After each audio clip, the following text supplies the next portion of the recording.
Tal, compañeros? Muy buenas tardes. Mi nombre es Héctor Naum Zabaleta Bravo y pues soy alumno de la maestría en educación con un enfoque humanista del Centro de Estudios CEIREM. Pues actualmente imparto clases dentro del nivel medio superior en el Estado de México, en escuelas como Prepa 100, como Preparatoria Oficial Anexa a la Normal, y también imparto clases en un colegio particular que es Liceo Universidad Pedro de Gante, en donde doy clases también a nivel preparatoria, pero también a nivel secundaria. Y bueno, en este video principalmente vamos a analizar y a reflexionar la viabilidad de implementar un proyecto de innovación dentro de mi entorno escolar. Bueno, fíjense, para comenzar les comparto un poquito de mi experiencia. Ya llevo alrededor de 15 años como profesor impartiendo las materias de ciencias con énfasis en física y en química. Y bueno, al pensar en lo que podemos implementar o la viabilidad de implementar un proyecto de innovación dentro de mis espacios educativos, pues me pongo a pensar en la problemática, en qué problemática quiero enfrentar. Y todo esto me lleva a recordar desde que empecé a dar clases, desde mis orígenes como profesor. Y fíjense que como orígenes, cuando empecé a dar clases, yo la primera pregunta que me hice, bueno, ¿por qué no puedo ponerles calificación menor a 5 a mis estudiantes que salen reprobados, ¿verdad? Con una calificación reprobatoria? O sea, ¿por qué no puedo yo a un alumno que saca 2, ¿por qué no le puedo poner 2? A un alumno que saca 5 o menos de 5, ¿por qué ya no se puede poner una calificación menor, verdad? Ya en nuestro sistema, nuestro modelo mínimo nos permite poner una calificación de 5. Sin embargo, un 5 a nuestros estudiantes es muy beneficioso, ya que pues es la calificación mínima reprobatoria. En cambio, cuando yo recuerdo que yo era estudiante, como estudiante en nuestra época, ¿va? En tu época también, la calificación, si sacábamos cero, nos ponían un cero. Y tener un cero en nuestra boleta ya implicaba, pues, que en el siguiente parcial tenías que o le echabas ganas o le echabas ganas. O sea, no tenías la apertura de flojear, porque ya sabías que te podías ir extraordinario y de no pasar la asignatura, pues tenías que recursar la materia o incluso abandonar el colegio. Entonces, ¿a qué voy con esto? ¿A qué problemáticas queremos atacar? Bueno, fíjense que con el transcurso de los años, bueno, yo me he dado cuenta que que conforme van pasando las generaciones, pues se ha acentuado mucho la falta de interés de los estudiantes por aprender, por profundizar en las temáticas que el profesor plantea, que de acuerdo al modelo, de acuerdo a los programas de estudio, nuestros estudiantes como que tienen cierta apatía, ya no quieren aprender, no les gustan incluso las matemáticas, les complican mucho, eh, etcétera, etcétera. Entonces, esta falta de interés, fíjense que en lo personal me pongo a pensar, ¿por qué en nuestra época esta parte de interés no faltaba? ¿Por qué? Pues porque tú sabías que si fallabas como estudiante, si te ponían un 3 o un 2, pues para el siguiente parcial te tenías que apurar, porque si no, te ponían otro 2, ya estabas reprobado. En cambio, fíjense, aquí la bondad de este modelo es que si tú sacas un 5 y luego sacas un 7, con un 6 la libras. Y los estudiantes de hoy andan haciendo sus cuentas para decir, bueno, ya saqué un 8 en el primer parcial, pues en el segundo parcial puedo sacar un 6 y el tercero ya no hago nada porque ya pasé la materia. Tengo muchos alumnos que están en esa situación. Esto es un gran problema, ya que los alumnos de hoy, muchos de ellos solo andan buscando aprobar la materia, como sea.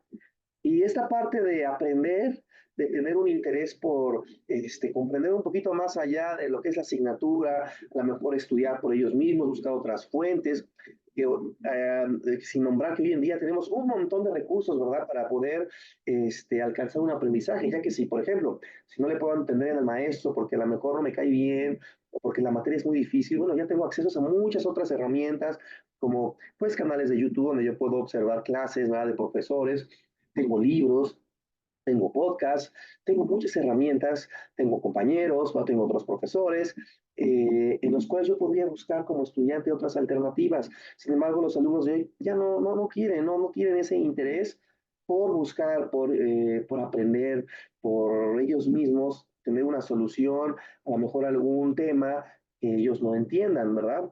Entonces, bueno, este es el principal problema que yo he detectado.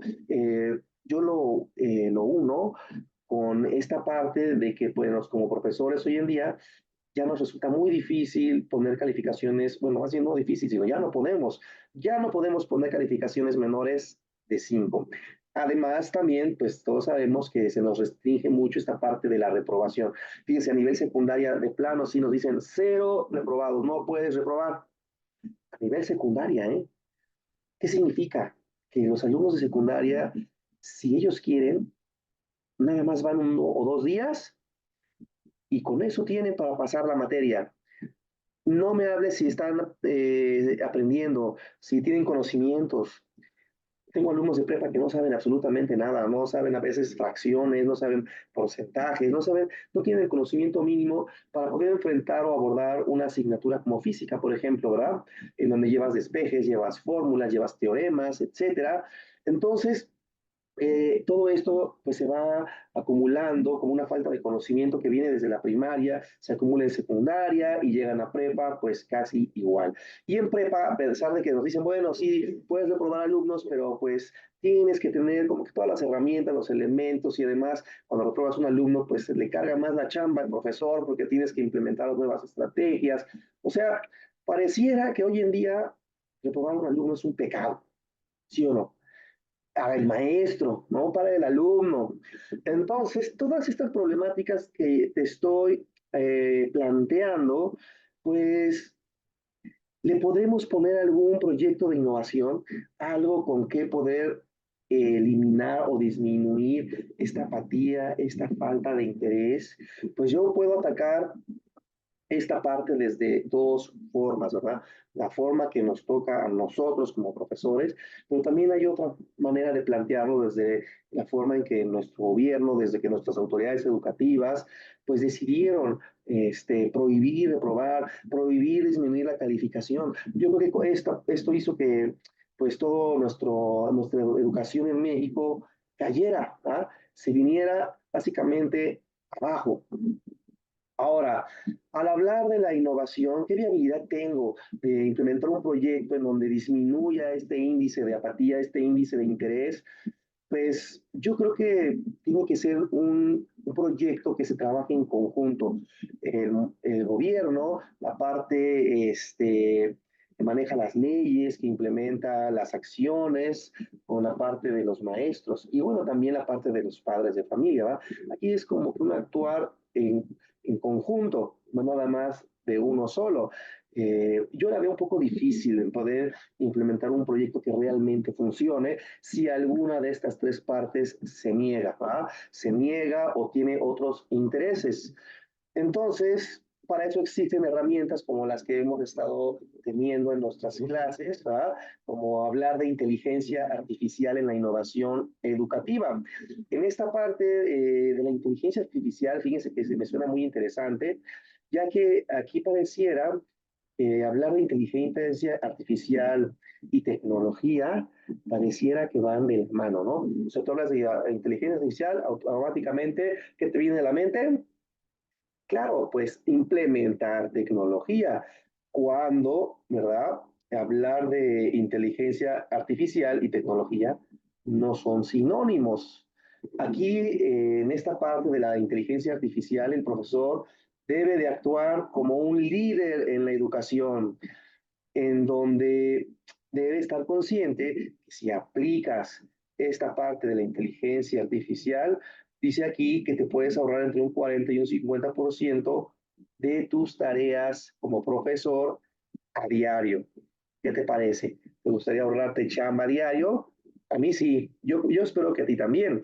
Entonces, vamos a hablar un poquito acerca de esta inteligencia artificial y cómo podemos implementarla en la innovación dentro de nuestros espacios escolares para atacar esta parte que yo te comentaba, un poco de la apatía, un poco de la falta de interés en el alumno. ¿Y por qué?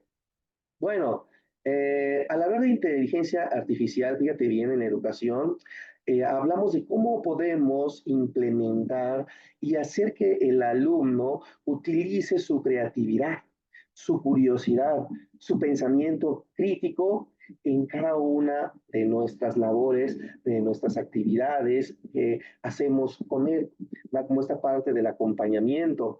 No nada más centrarnos como en un tema y ahora examen, ¿verdad? No, no, sino poder sembrar en ellos una parte de creatividad, una parte donde ellos lo retemos, a ver cómo podemos aplicar el tema de máquinas simples en tu vida diaria. ¿Qué te parece si tú mismo creas una máquina simple o me dices de las máquinas simples que están a tu alrededor, cómo podemos utilizarla para cierta actividad? ¿De qué manera te estás ahorrando fuerza, esfuerzo, trabajo? Entonces el alumno lo haces partícipe, lo haces creativo, lo haces curioso, generas en él pensamiento crítico y en eso es precisamente donde la inteligencia artificial se centra. ¿Verdad? ¿Verdad que no siempre tiene que ser de la mano la inteligencia artificial con la tecnología? Claro, si el alumno dice, bueno, yo voy a implementar un programa con apoyo del celular, en donde a través de él yo voy a generar una encuesta, voy a hacer gráficas, voy a preguntarle a la gente, o sea, y voy a hacer, por ejemplo, un crucigrama, entonces ya el alumno ya sabrá de acuerdo a sus herramientas, a sus intereses, a sus recursos, cómo aterriza el conocimiento y lo pone en práctica. Entonces, esta parte en donde lo hacemos copartícipe es donde entra la inteligencia artificial, ¿verdad? Fíjense, hoy en día podemos ver a nuestro alrededor y todo ha cambiado. ¿Sí o no? Tú vas al mercado, al supermercado, y encuentras la opción de poder pagar con una tarjeta electrónica o con una aplicación desde tu celular. Y ya no te tienes que formar en la larga fila, media hora, ¿no? Todo nos da flojera hacer esa fila para poder pagar. Hoy en día, ¿qué pasa? Tú con tu celular agarras, tienes una aplicación y solito te autocobras, ¿no? Yo en el SAMS aplico eso. ¿Por qué? Porque me lo enseñaron. ¿Ya? Entonces se hace muy rápido la parte de la cobranza. Entonces ve cómo ha cambiado el mundo. Otra, ¿de qué forma nosotros vamos al banco hoy en día? Ya no es necesario ir a depositar directamente al banco a hacer grandes filas. ¿Qué hacemos? Hacemos transferencias desde nuestro celular con aplicaciones específicas. Entonces, ve cómo a tu alrededor, en tu día a día, han cambiado muchas cosas. Ahora pregúntate, en tu salón de clases, desde que tu maestro te daba clases, desde que a tus abuelos les platicaban cómo les daban clases. Tú ves las películas de Cantinflas, ¿no? Y ves el maestro, la película del maestro, cómo da clases Cantinflas. Y ahora pregúntate cómo das clases tú. ¿Qué estás implementando tú? Y te darás cuenta que desde hace muchos años, 100 años a la fecha, todos más o menos llevamos el mismo patrón para dar clases, ¿sí o no? O sea, pareciera que los espacios educativos no han cambiado, siguen siendo los mismos. Estamos dentro de un salón con cuatro paredes y los alumnos sentados en sus bancas y el profesor impartiendo una clase. Así como siempre se ha manejado. ¿Tengo o no tengo razón? Como dice la Chimoltrufia. ¿Verdad que sí? Entonces, esta parte de la transformación en la educación es la parte que ha sido culpable muchas veces de que nuestros estudiantes entren en una apatía hacia las materias, hacia incluso la escuela, en donde el alumno nada más llega y se sienta y medio escucha, medio se duerme y juega con su celular, ¿sí o no? ¿Por qué? Porque no lo hacemos partícipe en su proceso educativo. ¿Qué tenemos que hacer? Debemos implementar algún proyecto en donde involucremos al alumno en su proceso de enseñanza. Esta parte es donde nosotros los profesores sí nos toca implementar estrategias, implementar proyectos en donde los alumnos participen, proyectos de investigación científica, proyectos en donde el alumno aplique sus conocimientos, proyectos de entrevista, ¿sí me explico? En donde los alumnos suelten su creatividad y se aplique de esta forma, la parte de la innovación. ¿Estamos de acuerdo? Ok, ahora fíjense bien, de acuerdo a otra pregunta que les voy a hacer, que dice, ¿se puede innovar sin tecnología? Como hay países como Kenia, como Ghana, ¿verdad? ¿Has escuchado hablar de ellos? ¿Cómo estos países sin tener tecnología presentan un mejor nivel educativo que países como México? ¿Qué tienen ellos de especial? Entonces aquí es donde recordamos, tecnología e innovación no son lo mismo, no son sinónimos, ¿verdad? La innovación es la forma de hacer las cosas, es la forma en cómo vamos a hacer las cosas, cómo nos vamos a organizar, cómo vamos a utilizar todos los recursos que tenemos. Muchas veces las formas más exitosas de innovar, la verdad es que no necesitan tecnología. ¿Qué necesitan? Necesitan creatividad, necesitan tener interés en que ese estudiante, en que estos alumnos participen y no nada más de que el maestro se la pase impartiendo las clases, pues como la verdad siempre acostumbramos a hacer, ¿no? La tecnología sí ayuda, ayuda en mucho, pero no lo es todo, ¿verdad? Entonces, la verdad es que la mayoría de los profesores hoy en día sí aplicamos cierta tecnología en nuestras clases. Por ejemplo, aplicamos páginas, aplicaciones multimedia, podemos aplicar audiolibros, utilizar podcasts, tenemos muchos recursos, Kahoot, a nuestro alrededor. Sin embargo, esto no va a ser la parte de un proyecto de innovación. Esto va a ser un recurso que tú puedes utilizar, sí o no, si así tú lo deseas.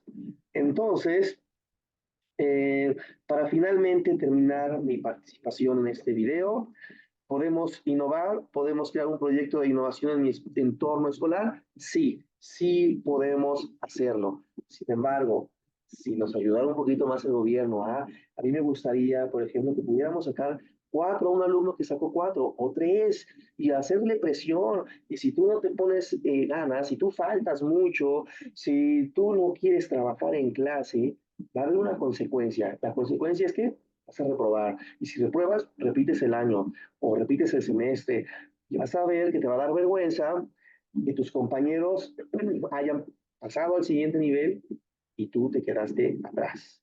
Yo creo que esa vergüenza a los alumnos de nuestra generación hacía que no quisiéramos quedarnos atrás, ¿verdad? Entonces yo creo que cada quien en esta parte del modelo educativo, de los proyectos de innovación, tenemos que actuar en conjunto. Y que si se puede hacer algo, claro que se puede hacer, pero hay que trabajar siempre en equipo. ¿Ok? Me despido de ustedes, me dio mucho gusto estar aquí un momento. Les dejo mis saludos, mi abrazo y nos vemos hasta la próxima. Saludos a todos y muchas gracias.